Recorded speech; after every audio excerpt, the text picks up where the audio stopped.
Now, is this you here hitting the ball hugely out towards the right because you cannot get that club face to square up going through impact? But no matter what you do, whether it's trying to really release the club hard to square up that face, that doesn't work. The ball still goes out there, or you try to strengthen up your grip to be able to get that club face to square up. That doesn't work as well. And why that doesn't is because you're doing things in your swing which are preventing you to get that club to square up. So we're going to talk about 3 reasons of why you can't square that club face and a fix for each one of those reasons.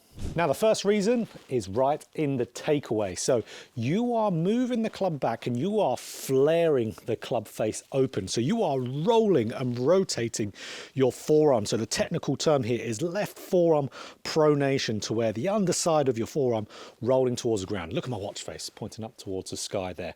So that is going to open the club face for normal neutral grip players. So from here, that club face is going to stay remarkably open through the rest of your golf swing. So that's where, for players, if they're trying to get a good movement through the golf ball, good rotation of the body, you are going to leave that club face hugely open, resulting in shots like this massively out towards the right. But what we would tend to see for players to do to try to square that face up from there, they would either early release it by throwing the hands into the shot, so casting it, that then squares the club face up, or they would have to have an ungodly amount of forearm rotation to work. So flaring it open, rolling that takeaway is going to be really hard for you to do anything other than hitting the ball out towards the right and not being able to square that face. But the drill for this, for the fix, is a simple one. Just grab an alignment stick, put this alignment stick up the left-hand side of your golf club, because this is going to fix this issue instantly and get you squaring up that face way easier. So if I now have this stick going up the left-hand side of my body, I want this stick to slide down my side. So to get shaft parallel to the ground, takeaway position, slide the club down the side. If I roll my forearms, it detaches away from me. So slide it down. Now you're going to see club face angle here. See how it's matching the angle of my spine? That means it's square to the swing arc, which is a square face. Again, if you can get that club face square early, you're going to have a good chance to get it square at impact. So then that is going to massively give you a better opportunity to be able to square that face at impact, take that away, replicate that exact same feel. That's going to get that club face matching your spine angle nice and square, and that's going to square you up at the point it matters, right at impact. So the second reason of why you can't square the club face at impact, because you're doing this, cupping the left wrist at the top of your backswing.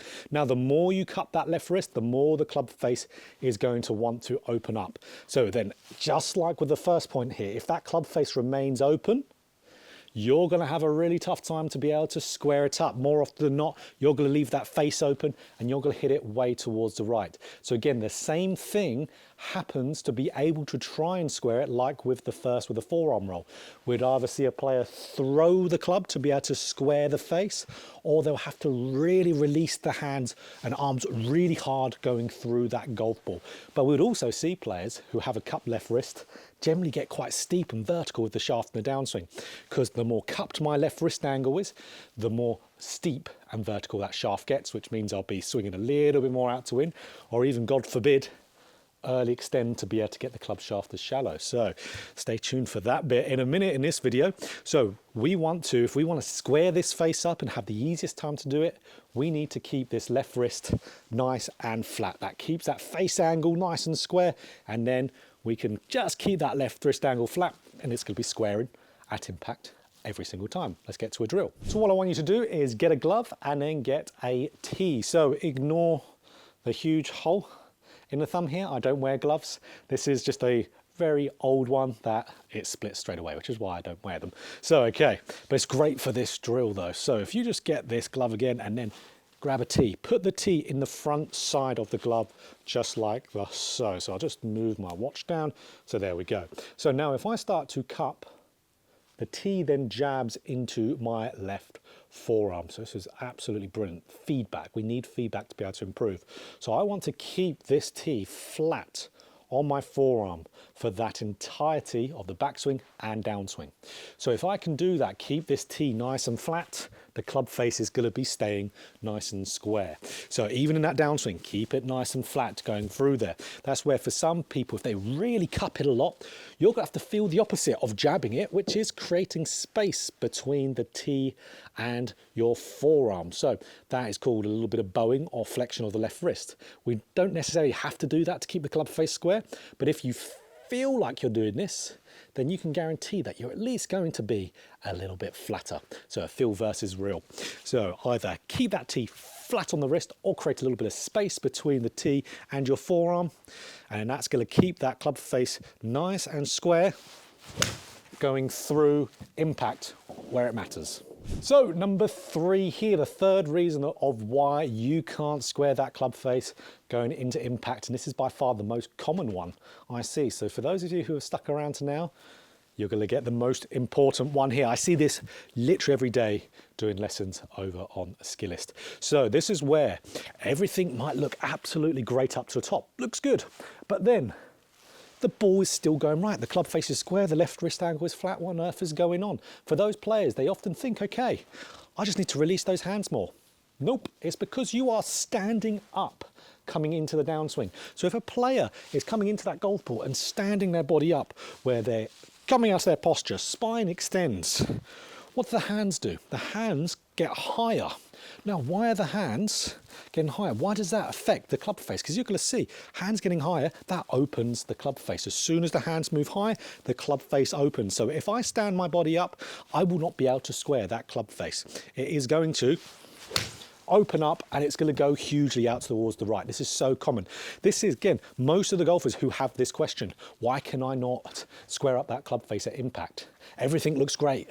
It's because you're standing that body, you're coming out of posture, raising the hands, opening the face.